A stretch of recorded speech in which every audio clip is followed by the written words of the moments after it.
Select star আর select specific column name. তো এই দুটো নিয়ে অনেক ঘ্যান হয় যে এটা মোস্টলি আসলে একটা স্ট্যান্ডার্ড যে আপনি কলাম নেম নিয়ে দিবেন। কিছু বেনিফিট আছে কিন্তু আমারই বেনিফিটস নাই। আচ্ছা, কেন নাই?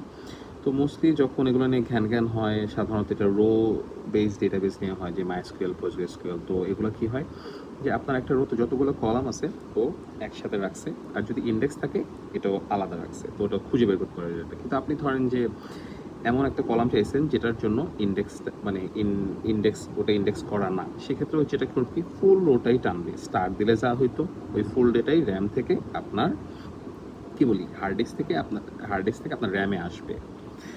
তো এর পরের পারফরমেন্স বেনিফিটগুলো নেগলিজেবল, কিন্তু আপনি যদি নেটওয়ার্ক ওভারহেড চিন্তা করেন, কারণ হচ্ছে এখন তো ডেটাবেস আলাদা সার্ভারে চলে, আপনার সেম সার্ভারে চলতেছে না, সেম মেশিনে চলতেছে না। তো ওই ক্ষেত্রে আবার এই যে নেটওয়ার্ক ওভারহেড কমতেছে। কিন্তু মেইন আমরা যে চিন্তা করে আর কি বলি যে না সিলেক্ট স্টার খুব খারাপ, ওইটা না আসলে।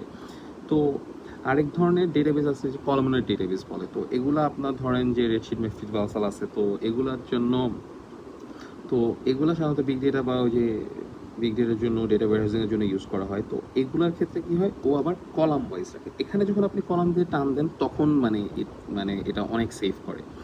বাট রো লেভেলের জন্য যায় না। আবার এই ক্ষেত্রে যদি আপনি সিলেক্ট স্টার দেন একদম শেষ হয়ে যাবেন, মানে নাই হয়ে যাবেন আপনি ডেটা ওয়্যারহাউজিং, কারণ এগুলোর রো অনেক বড় থাকে।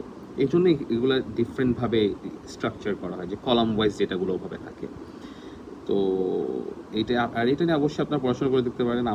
আমার কোনো ভিডিওতে আমাকে বিশ্বাস করার কোনো দরকার নাই। মানে বড় বড় লোকরা, মানে সায়েন্স মাইন্সরা বই লেখছে, আপনার বই পড়েন, ওখান থেকে আপনি করেন।